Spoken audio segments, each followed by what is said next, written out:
Okay, I have a genuine question for you this time.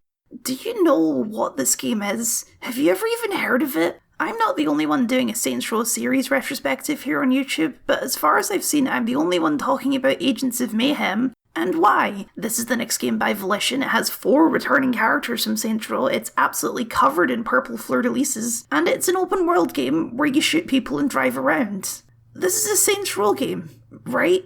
This game exists, right? It came out, people played it, I'm pretty sure. I mean, where else did I get this footage from? What happened here? How did a AAA game release only to have less relevance than a middling indie game? What is Agents of Mayhem, and what the hell happened to it? Agents of Mayhem should be in marketing textbooks as the perfect example of exactly what not to do.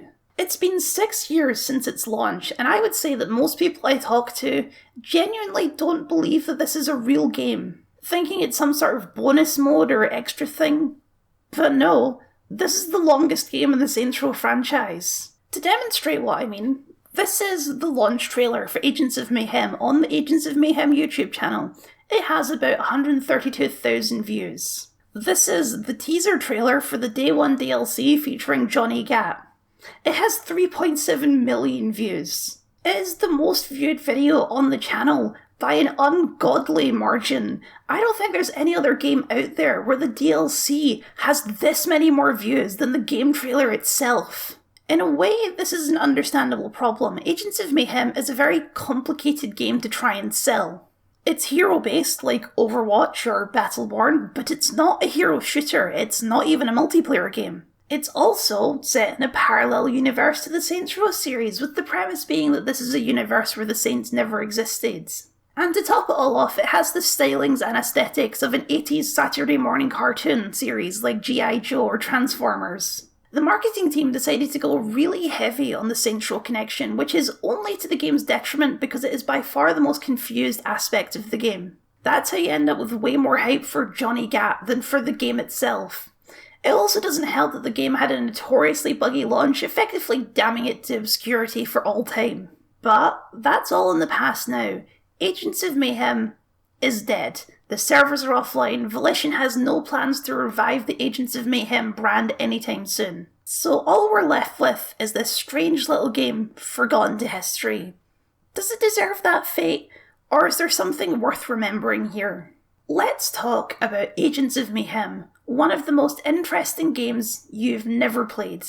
So, let's try and answer this as succinctly as possible. What is Agents of Mayhem? Well, it's an open-world crime sim, minus the crime. It has a third-person over-the-shoulder perspective and cars to drive. You play as a rotating cast of special agents working to defeat a legion of supervillains. Each agent has their own weapons, special abilities, movement controls, and an ultimate mayhem ability to charge up and unleash for ultimate destruction. There are 12 playable agents, plus an extra 3 added as DLC, and along with the main plot, each one of them has their own personal stories to play through, as well as teams within the agency that have their own stories as well. When you choose to head out, you pick 3 agents and you can switch between these 3 at any time depending on what the situation calls for. There are no co-op mechanics despite what you may expect from this setup, and the agents don't fight together, they teleport in and out depending on which one you're using. Every agent has a long list of upgrades and gadgets available to increase their effectiveness and tailor them to exactly how you like to play them. We'll get a little more in depth with exactly how that works later. As far as the story goes, it's a little strange. Since it's supposed to be based on a cartoon series, Agents of Mayhem's story is delivered as a series of episodes within a larger story. Except we're starting on season 2, with nothing but a flashy introduction to fill in the backstory.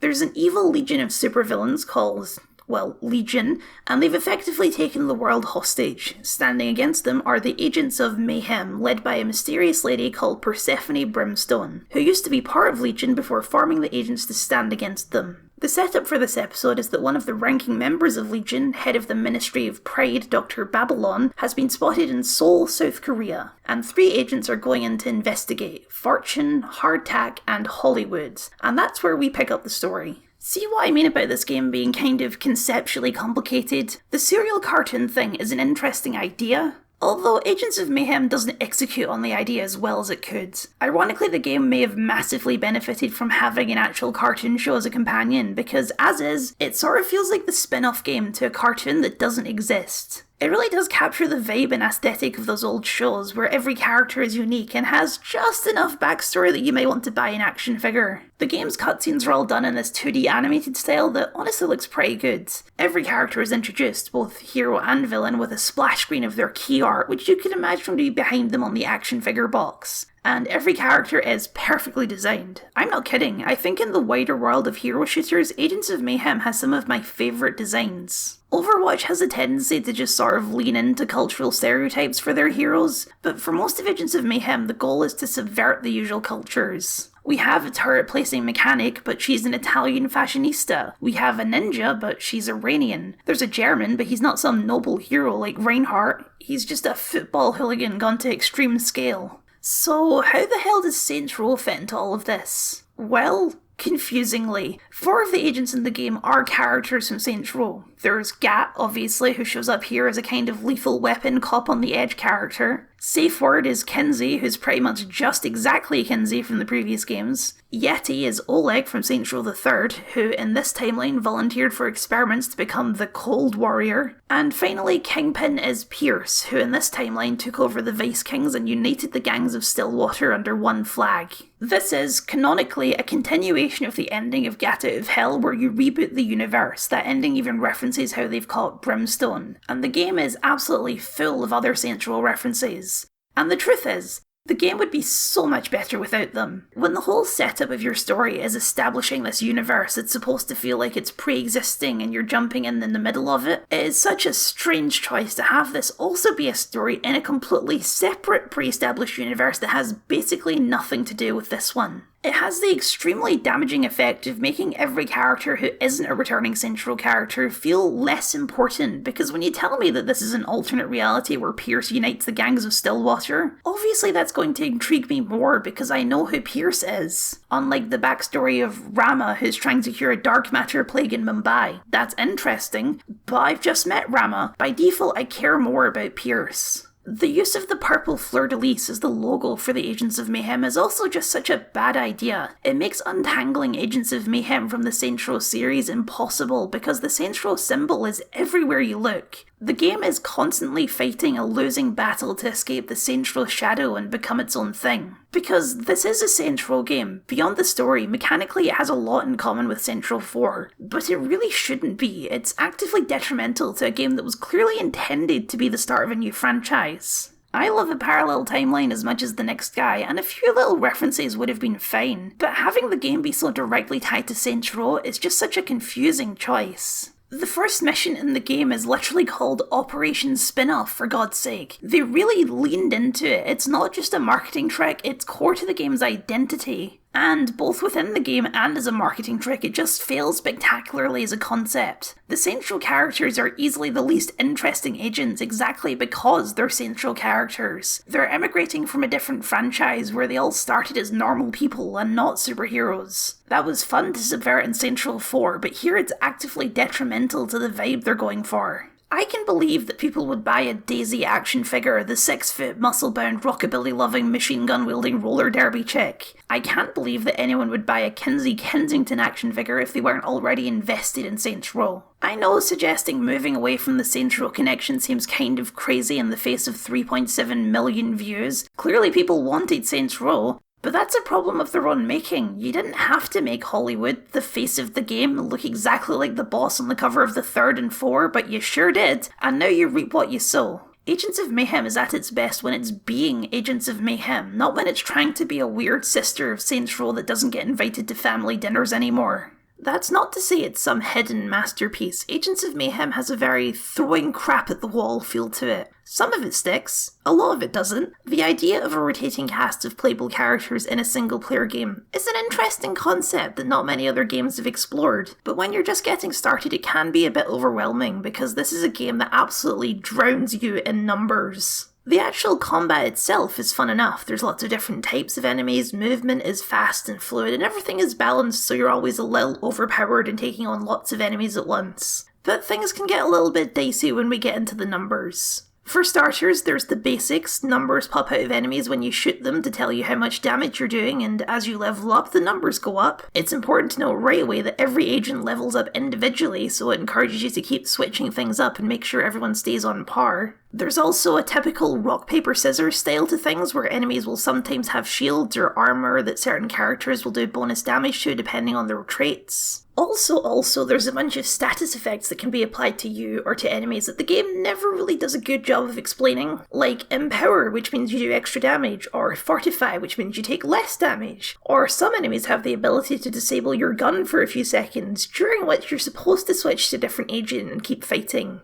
Not only does every agent level up separately, but each of them also have their own separate progression systems. Every character has 4 passive skills that you earn points to put into with every level up, and 3 gadget slots that provide different bonuses or change up how their weapons or special abilities function, which are unlocked whenever you complete a mission with that agent. And there are 3 gadgets to unlock for each gadget slot. There's also core upgrades, which are a separate permanent upgrade system using cores that can be collected in a few different ways. Either from boss fights or collectibles in the open world, or sometimes as mission rewards, and these usually have a more serious boost, like significant damage upgrades or adding extra stuff to your special abilities. There's also Legion tech. These are craftable upgrades because yes, there's also a crafting system that uses various crafting resources and cash to build gremlin tech, which are one-time use consumable items, but yes, also Legion tech, which are character-specific upgrades that can be slotted to gadgets to provide even more additional bonuses and customization. Now,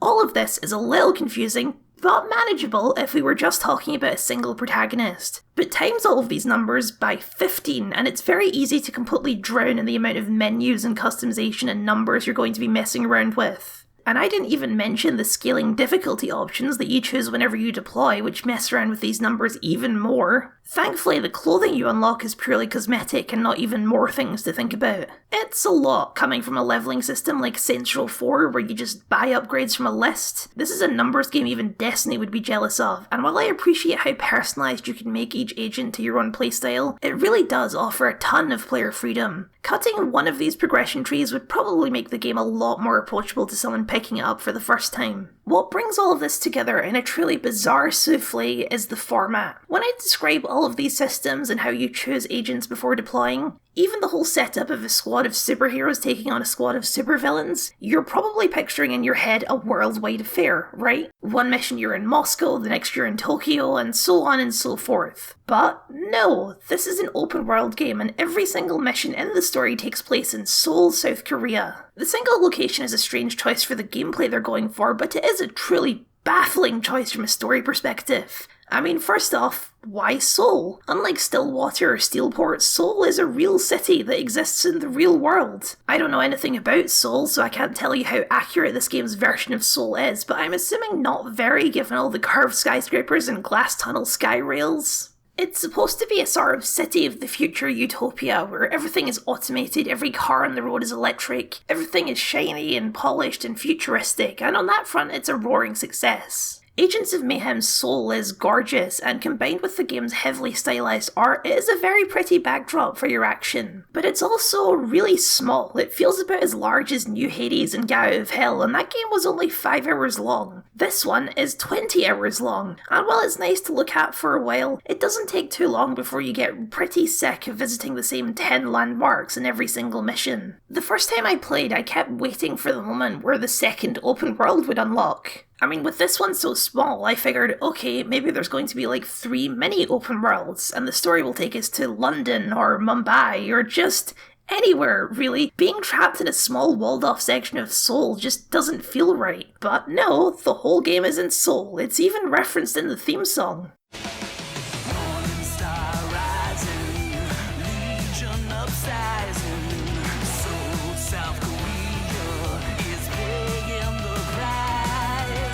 It becomes completely ludicrous that everything is happening in Seoul, be it world-ending schemes or the personal resolutions of every single agent's personal stories. It's all in Seoul, despite Legion and Mayhem both being worldwide organisations. But at least Seoul is colourful. The truth is, you're going to be spending most of your time in Seoul in transit, because the vast majority of gameplay happens inside Legion's secret underground bases, which are an MC Escher nightmare realm. The bases are procedurally generated. Every room is a template that's laid out in a somewhat random order. But there's not that many. There's, I estimate, about 15 rooms, with the occasional specialty room for a boss fight or a story moment. They all have the same architectural style of grey spiky metal like a Dr. Evil lair, and oh my god, will you get sick of it quickly. Because these are procedurally generated, they have no conceivable layout that makes any kind of functional sense whatsoever. They're just endless hallways of grey and evil machinery. They're essentially old school dungeon crawls. Some rooms will be given a random objective like destroy equipment or kill every enemy or hack a terminal, with no real narrative context for why, it's just what the game tells you to do, so you do it.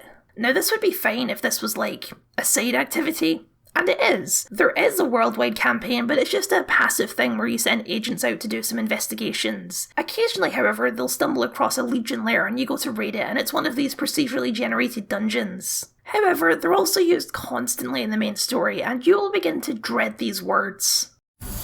You'll need to enter a Legion lair and destroy it. That vehicle's GPS was set for some underground lab. They're in a bunch of underground locations around the city. He is directing the traffic to an underground location elsewhere in the city. I tracked down where these vehicles were headed. It appears to be a secret Legion lair. I don't hate this idea. In fact, I think if you cut the open world entirely and flesh the system out with about 100 times more variation, then it might actually be a better game. But as it is, it just feels like ultimate padding, and more importantly, it feels cheap. Like an idea that was half-baked but they still shove in there constantly to make the game much longer than it would have been otherwise. Imagine if instead of the same drab grey hallways you were raiding luxury mansions and volcano lairs and space stations and so on. They could still be procedurally generated, but they would at least be a change of scenery that helps distract from that. Instead, you're constantly driving around this gorgeous futuristic metropolis to dive into a cave network of bland grey hallways. It's truly baffling. There are some things to do in the open world besides missions, but they're very much side activities. Legion has various schemes around town, like deploying super weapons that you need to shut down for some extra rewards. However, nothing you do in the open world has a real sense of permanence to it. Even the Legion outposts you can take over will eventually be reclaimed by Legion. That makes it feel more like a war, sure, but it also makes any sense of progression from doing the open world activities kind of meaningless. So, is this game bad? Because right now it kind of sounds like I'm describing a very boring and repetitive game, doesn't it? The answer is, kind of. It's not a masterpiece, that's for sure. The open world and the dungeon crawls don't necessarily have to be in conflict. There's a way you could make both work, but it would require a ton more work on both sides to make that happen. A better idea would have been to focus on one or the other, either make an open world game or make a dungeon crawler. Personally, I think the dungeon crawler has more potential, but it seems as though Volition felt like there was some expectation that it should be an open world game. They're the Saints Row people. Will anyone care about this game if the game doesn't have the same fundamental baseline as Saints Row? Once again, the Saints Row spectre looms. And it's a shame, because where Agents of Mayhem shines is in its characters. All of them are weird and unique and fun to play and just to see doing their thing. There's a story too, but it's not really worth covering in any particular detail. The story is split into episodes where each episode is centred around the schemes of a particular Lieutenant of Pride. Each of them are also action figure worthy, be it the evil weapons genius Hammersmith, or the evil pop star August Gaunt, or the cybernetic addict Steel Toe, or the Harley Quinn wannabe Ariadne. The adventures are fun, but never permanent, sticking to that Saturday morning formula the villain usually escapes with an "I'll get you next time" attached. But with Saints Row's traditional, slightly juvenile humour, they remain fun enough. I think you should target Hammersmith's balls. Don't shoot my balls! That would be most unkind!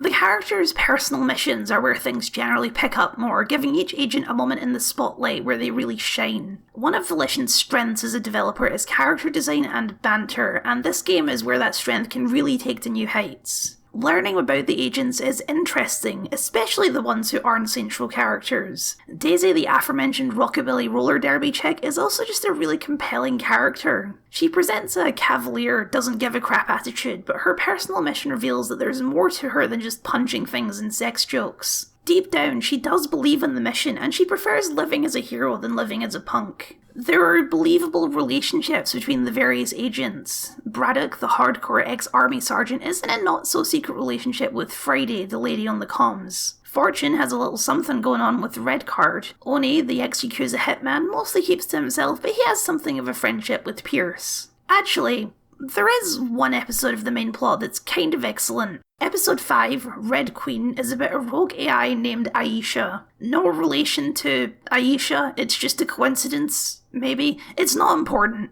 Aisha is a Vocaloid of a K-pop group of 5 colour-coded sisters who in the previous episode fell in love with Steel Toe. Well, then you kill Steel Toe, and this episode is all about her vengeance. I know hell hath no fury like a woman scorned is an ancient cliche, but Aisha is an absolutely fascinating character. At the start it seems like all 5 girls are essentially one entity, but as the episode progresses they start to disagree with one another, and it becomes clear that it was mostly just Red Aisha who was in love with Steel Toe and who is pushing for all this vengeance. After trying to trap her in cyberspace, Mayhem is able to rescue one of the sisters, Purple Aisha, naturally, who's become worried and scared about what Red might do to the rest. And with good reason, because in the next scene Red kills Blue and takes the other 2 hostage. She overpowers them and forces them to fight you, resulting in their deaths before you finally take her out as well. It's over.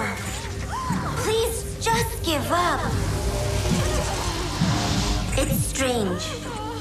But even after all this, I can't hate you. I know how you feel.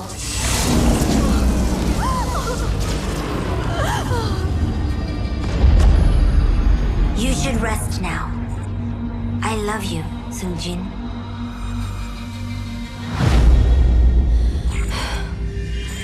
We should go. There's nothing left for us here.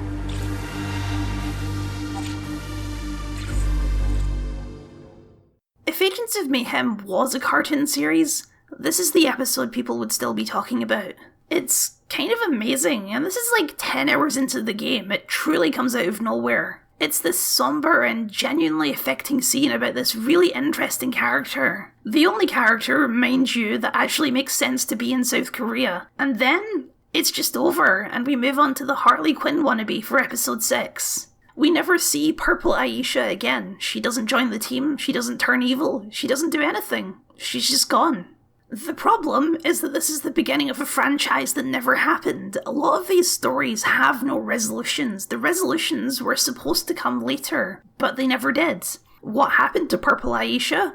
Who knows? Who is Lazarus's mysterious creator? We'll never know. What happened to Jules' father? We'll never know. Will Hardtack ever get revenge for his fallen brothers in arms? Nope. The lack of a solid beginning and the lack of a solid conclusion make for a very strange standalone package. Maybe that's the best way to describe Agents of Mayhem all around. It's a very strange package. Not only is it a game designed to start a franchise, but it's a game that's designed to support long-term investment. There are frameworks in place for long-term DLC support and updates. In fact, according to the Agents of Mayhem wiki, Purple Aisha was planned to be added as another DLC agent. I mean, their source is a link to a Discord channel that no longer exists, but I'm willing to believe it. The world map dungeons can be grinded forever, the level cap for every hero is well beyond what you'd ever reach just by doing the story by a good margin. It's a game designed as a time sink. All of it abandoned forever. The server shut down, achievements unobtainable, storylines forever cancelled. Because it's not an online game like Destiny, you can still play even though the servers are shut down. But with the online elements gone, playing the game really does capture the feeling of walking around a graveyard. It's melancholy. Agents of Mayhem is not a masterpiece. I'm not even sure I'd recommend you should play it. But Agents of Mayhem is art, as much as any game is art, symbolic of a time and an era of gaming that for all but the most successful ended in total disaster. Agents of Mayhem is the kind of game that could, in retrospect, gain a kind of cult classic following. It doesn't have that, but it could. It has that feeling. It's a AAA studio trying a bunch of weird stuff out, merging different genres and universes to make this thing. The thing isn't very cohesive, but there's still something to it, something that you just can't quite ignore. If I could hit a button and switch us into the Agents of Mayhem timeline, a world where Agents of Mayhem really took off and became the next big thing, I think I'd hit that button. I think with time and reflection, this game really could have become something special. But that's not the way the world works. You can only fail your idea once. If the market doesn't like it, then you've got to say goodbye and move on. That's the sad truth of video games and all modern media in general. You can have all the artistic merit in the world, and at the end of the day, it doesn't matter in the face of capitalism. Games are products, and if your product doesn't sell, you don't get to make it anymore. Most people won't remember Agents of Mayhem, but I will. It's the go-to example of this fundamental truth, a warning that I really wish didn't have to exist. Taking risks, doing bold things, and executing weird ideas is a risk that usually doesn't pay off in this medium. It can't pay off, that's how we get masterpieces, but for the most part we end up with Agents of Mayhems. Interesting, but flawed games that most people don't even know exist. So, is Agents of Mayhem worth your time? Probably not. But is it worth your thoughts? I think it is. Marcus Longinus, why are you here? You failed us, Babylon. You failed Legion. And you failed the Morning Star. No! No! No!